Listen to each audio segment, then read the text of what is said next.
What is going on, Falcons fans? Logan here. Welcome back to Rise Up Rundown, and if you're new here, welcome. So Julio Jones is expected to be the highest paid wide receiver in the league, and he's expected to get $20 million for 4 or 5 years. This, of course, is a really smart move by the Falcons to keep their star player, and with a contract extension and some new faces on the coaching staff, could 2019 be Julio Jones' best year yet?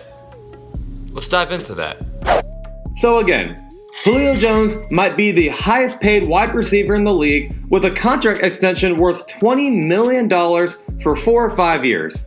Now, considering how this guy plays every year, both on the field and off, it is safe to say that he deserves this amount of money. And I personally think that 2019 could be Jones' best year yet. And it's not just because of the contract extension. It's not just because he's getting a contract extension and he's like, oh, now that I'm the highest paid receiver in the league, I gotta prove it with actions. That's not necessarily the case.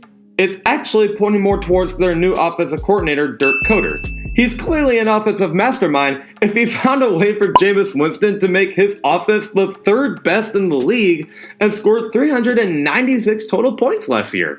And not to mention, Koetter actually worked with Matt Ryan a while back in 2012 through 2014, and yes, our offense was still good when he was there. In 2012, we had the 8th best offense in the league. 2013, the 14th best. And then in 2014, we were back to the 8th best offense. And you know what? I know what you're going to say. You're going to say that the 14th best offense isn't all that good. Well, keep in mind, that was the year when Julio Jones himself was injured for the year. And so was Roddy White, I think. So, of course, we can't exactly be in the top 10.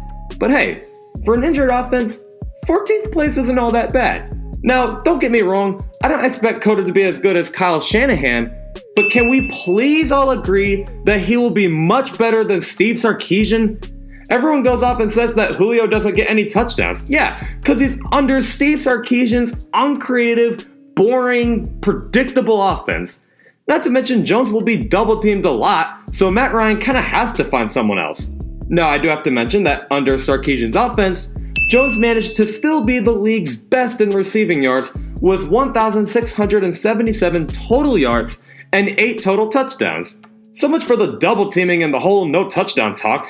So now that Sarkisian's gone, can you imagine what Julio Jones might be able to do under Dirk Koetter?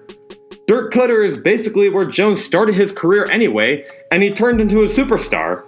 Don't go off and say that he won't perform well under him.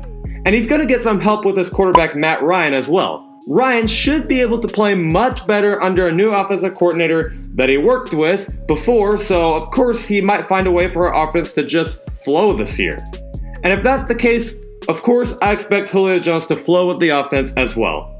Not that he never did, but still. So overall, with an offensive coordinator that the Falcons have worked with before, a huge contract extension, and even coming off the 2018 season on a high note, 2019 could seriously be Julio Jones' best year yet. He performs well every year, but expect 2019 to be insane. But other than that, whether you guys agree or not, please make sure to smash that like button, blow up the comment section, and definitely hit that subscribe button so you don't miss any weekly content. There's new episodes every Tuesday and Friday at 11 o'clock a.m. Eastern, and I will see you guys this Friday at 11 o'clock a.m. Eastern. Rise up.